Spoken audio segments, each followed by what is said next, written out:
When I first started YouTube, my audio sounded a lot like this. Hey everybody, I'm Brett Miller. Hey everybody, I'm Brett Miller. Hey everybody, I'm Brett Miller. Hey guys, welcome to my channel. And if you're new to YouTube like I was, start here with giving yourself the advantage of great audio. Let me show you what I learned.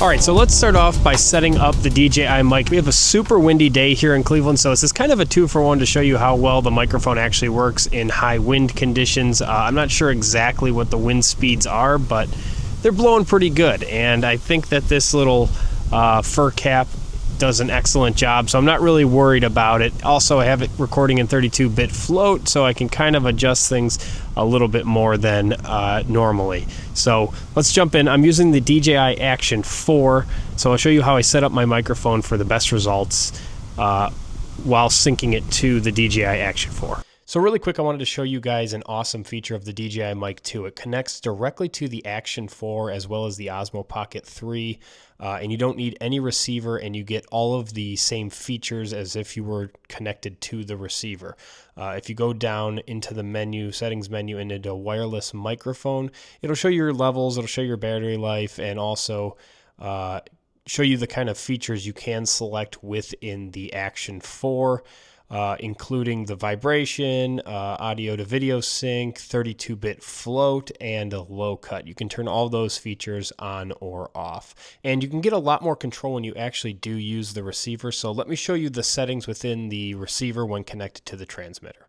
All right, so now we're going to go through the receiver, and I'm going to show you how I have my DJI Mic 2 set up. We're going to start with the actual transmitter, and I'll show you that there is a little bit more functionality when you do use it connected to the receiver here. You still have, a lot of the same features though. You can record your gain with the control knob, which is a huge feature. If you're not quite getting the levels you want, you can turn the gain up on the actual transmitter. We still have the 32-bit float recording, which is awesome. Record stop lock. I usually keep that off on mine.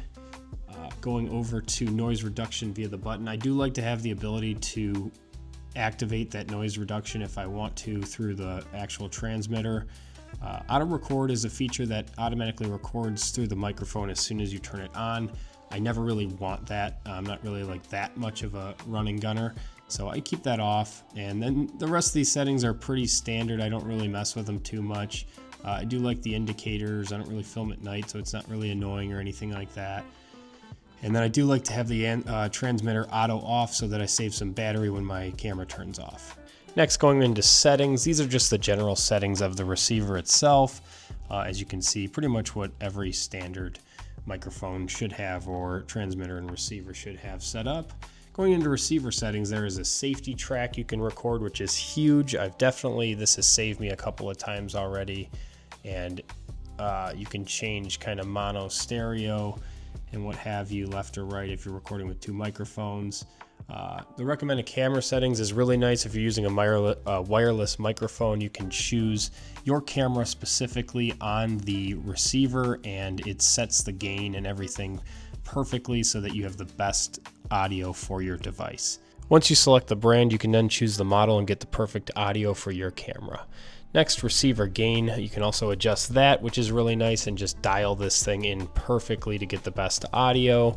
You can adjust your headset volume if you're monitoring your audio, which is nice.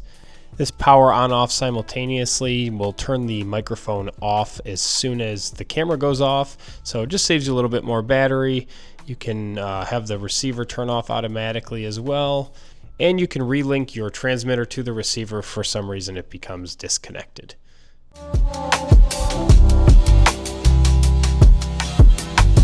All right, we're headed back to the city. We got a headwind straight on, and we're on a electric scooter.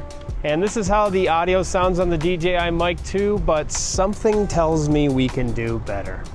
As I get hit by a car, look out.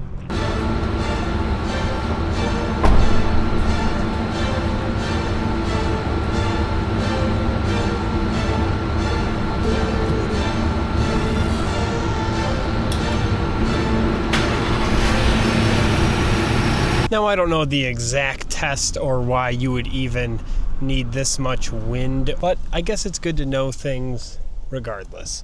So we're gonna see how this baby works if I have winds while I'm driving my truck with the window open and the microphone outside of the car, and we'll see how this actually sounds if you can hear my voice. 70 miles an hour. I'm Brett Miller. This is the DJI Mic 2. It's 32-bit flow.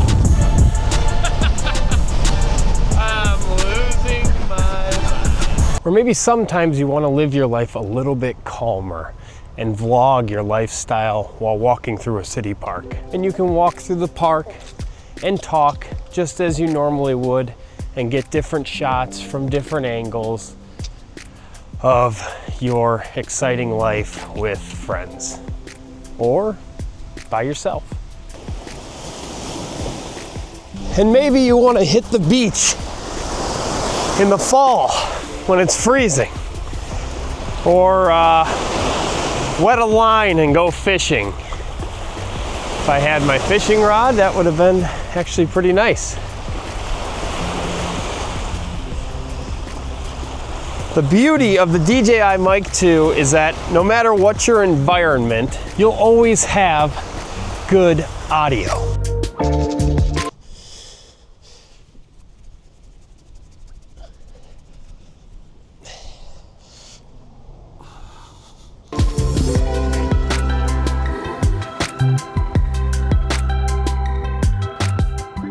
Or maybe you're a golfing YouTuber and you want to film yourself hitting some amazing shots.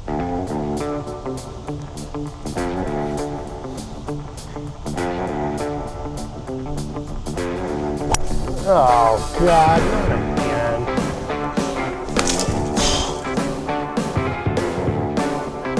And while the DJI Mic 2 is probably the perfect all-around camera for multiple environments, it is not the perfect microphone.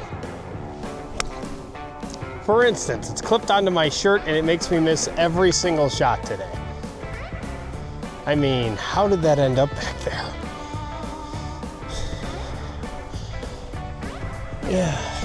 Yeah. Maybe I should clip it up here on my hat. So let's talk a little bit about the strengths and weaknesses of the DJI Mic 2. First of all, it gives you a ton of freedom. As I've kind of shown, you can kind of place your camera wherever you want. Next, I love the connectivity. I use the DJI Action 4 currently, and it connects automatically to it when I turn it on, and it's set up in Bluetooth mode. It automatically connects right to it very quickly, very easily. I really have to do minimal effort, which is a huge bonus. If you're using the transmitter, same exact thing. You just plug that into your camera, and all those things are great, but how does it actually sound? Now, the 32-bit float makes it sound amazing in high dynamic situations where you're recording and either your voice maybe is a little too low and you want to bump it up, or some things are going on and it's super loud and clippy and you want to bring it down. That 32-bit float makes it work amazing so that you don't ever have to worry about getting bad audio because it's too loud or not hearing your audio because it's too soft. Now, battery life is always a sensitive subject.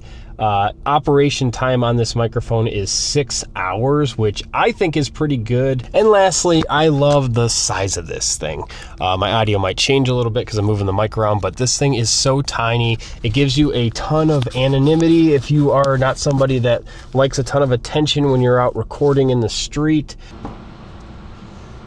Let's talk a little bit about the weaknesses of this microphone. Some people might not prefer that this thing actually has to clip to your body or to you somewhere, which I agree with. It is kind of annoying to have to clip it somewhere like this, and you know, it kind of does not get as good of audio as if it's like obviously right here in your face.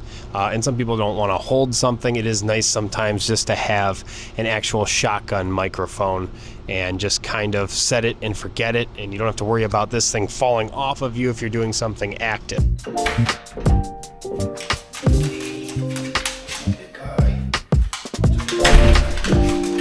Next is Bluetooth connectivity. Now, one of the features that DJI kind of puts out is that this microphone can connect to your iPhone or cell phone via Bluetooth, but I will say, and you will see a ton of comments on my videos on the DJI Mic 2, that Bluetooth connectivity does not sound very good. But if you're in a pinch, I guess, it is nice to have. It definitely sounds better than the onboard microphone on your cell phone, so there's that. And lastly, if you look at this thing up close, it is not very durable. All the ports are open. There is no caps on them or anything like that, so you don't want this thing to go, I guess, anywhere near water, or I wouldn't even want it really out in the rain.